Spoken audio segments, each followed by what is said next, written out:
I know this video is way late, and I'm sorry for that, but YouTube ain't paying me. I have so many questions. This cannot be over like that, man. I know I make it look like I hate everything that I look at, but it's these shows.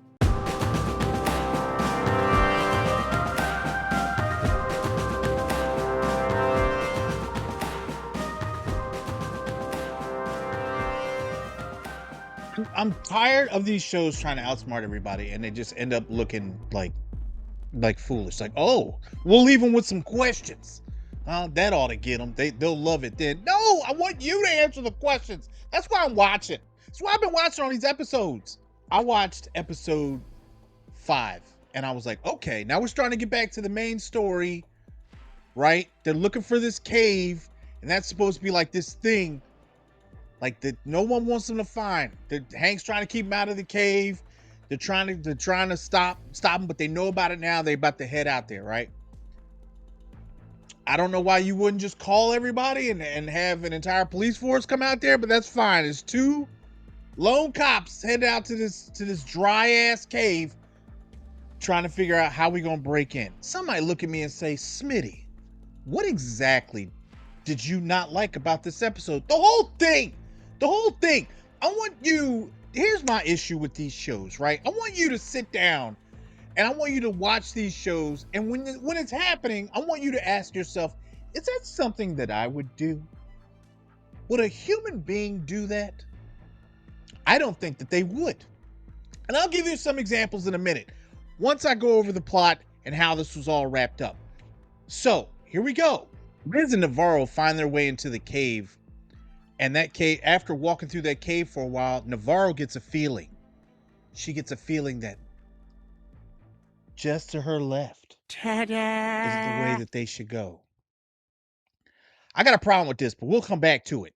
After they both go left, they find a staircase that goes right up to the research institute or whatever it was that the scientists were working at, and it was a secret door that the cops weren't able to find in their initial investigation.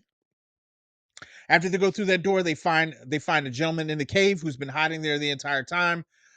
He was the gentleman who killed the woman on the videotape.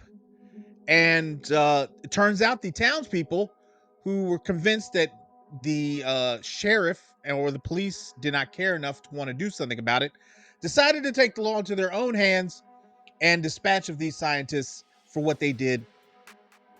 And yeah, after that, the shenanigans go on. And again, I'll get into that. But that's basically the gist of the story, right? The townsfolk got upset as to what the scientists did, and they decided to take it out on them, and thus creating the end of the story.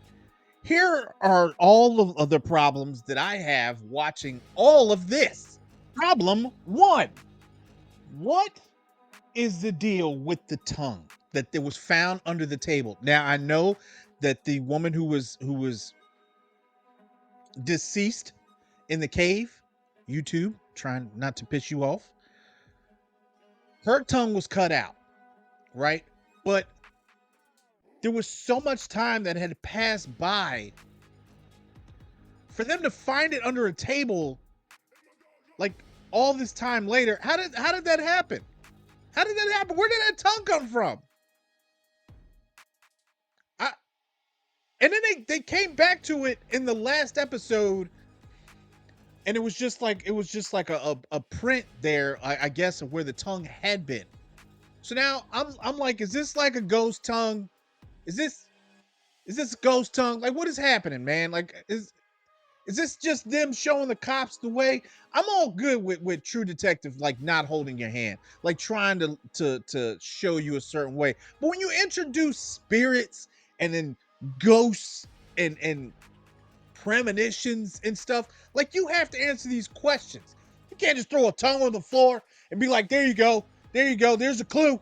Problem two. Do you remember the lady who was in the truck with Hank, who was discussing, or who made it known to Hank that under no circumstances should Liz and Navarro be allowed to find this cave, right? Left it in his hands. What happened What happened to her? Where did she go? Was she held accountable, or did she just leave town, or nothing? He just let her go. Anybody know what happened to her? Please, did I miss it? Did I blink and miss it? Let me know in the comment section if you know what happened to her, or if I'm just missing something with the tongue, or what have you. While you're at it, like, share, subscribe if you enjoy the content. My next issue, Liz gets so comfortable out here on the ice that she decides, once they have this murderer in strapped to a chair with tape, just tape, that she's comfortable enough to go lay down and take a nap. A nap? Are you serious? Like, there ain't no way. There ain't no way that you could be like, hey, Paul, listen. We have the guy in custody. We're gonna turn out most of the lights. Okay, we're gonna turn off all the power, all of that, and it's just gonna be Navaro and this dude. No way he can overpower her at all whatsoever. I want you to go in the back, relax, and take a nap. There ain't no way. There ain't no way. I'm not napping. I'm not napping. There's no way. I would have to do there. I'm not sleeping until this man is inside of a cage or has been taken away in handcuffs. The fact that she was just able to put her little sweet head down and nod off just blew my mind. Lady, you are in the middle of a frozen tundra with a murderer who's being held together by duct tape, and you just decided to go ahead and take a siesta. There ain't no way. Not Paul, not Smitty, not today. So Liz wakes up to go see the door wide open, and Navaro's outside all alone playing freeze tag. So Liz has to go get her back. Navaro, bring your dumb ass back inside. After she does that, they go and check back on the suspect again. Now you got a bag of nuts, and Navarro just walking around opening doors and windows like she ain't got no home training. And now you also got a crazy scientist. And she went back to bed. Back to bed. Second time Liz wakes up. This time she gets up and Navarro is missing. And the crazy scientist has freed himself from his tape and walked outside, sat down, and froze to death. I don't know where these cops got their training from, but this is not how you do police work at all. I didn't understand what was going on at this point. Right after this, Liz goes outside, thinks she sees her son under the ice, and stomps through it, only to fall through and damn near freeze to death. These are problems created by these cops, by the police. Like, all you had to do was go get his ass and stay with him in the same, just sleep in the same room with him. You know, maybe find a better way to keep his ass. My last question it pertains to Navarro, right? Navarro decides either she has just come to terms with being, done with what she had to do, and has just decided at this point, like, there's no point in going on, and she is just wearing a hoodie and starts to walk out into the middle of nowhere at this point, and she just goes, and I think she's dead. But then later on they show Liz on the back deck of her house, and Navarro just walks up. They don't talk, but Navarro just stands there with her hands in her hoodie, just looking out over the lake or ocean or whatever it is. I don't know. Whatever it is frozen. It looks like a crappy place to live. Don't be mad at me. I hate the ice and I hate the cold. So whatever. So is Navarro dead? Is she alive? I don't know. Can anyone help me with this? I think she's dead. I think she's dead, and I think Liz has her own personal like spirit thing happening in her mind now, where Navarro was there, but then Navarro opened the door to get to the back patio. I don't know. I don't know if Navarro's dead or not. But these are some of the problems that I have with this show. And it's not me. Like, I know y'all be looking at me like he ate everything. I don't. I just want a comprehensive story for someone to tell me exactly what has happened from front to back. I don't know why that's so difficult. And don't worry, Halo, I'm coming for you next, okay? I'm coming for you. And I actually like most of that, but I'll save that. That's for another day.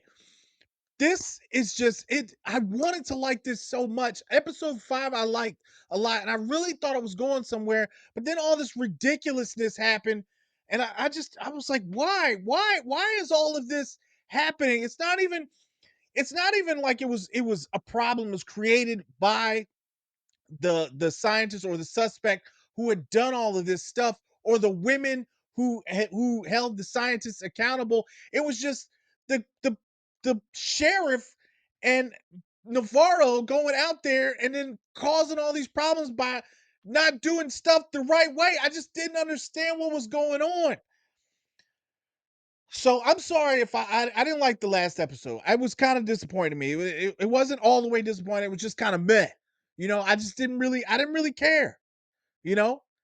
So that's my take on this True Detective series. I wanted it to be better. Not to say it was horrible. Not to say it was horrible. In my estimation, it just should have been better. So let me know what y'all thought in the comment section, man. And I'm gonna try to do my first ever live during the Walking Dead premiere, and I'm gonna try and do it for every episode. Now, I've never done a live before, so I don't really know what the hell I'm doing. So if you see me on there, say what's up, and I'm gonna try and figure this thing out so I can hang out with y'all and we can watch all these episodes together. All right. I love y'all. Y'all be good. Take it easy. Again, let me know what you thought about this show in the comment section. And I'll holler at y'all later. Peace.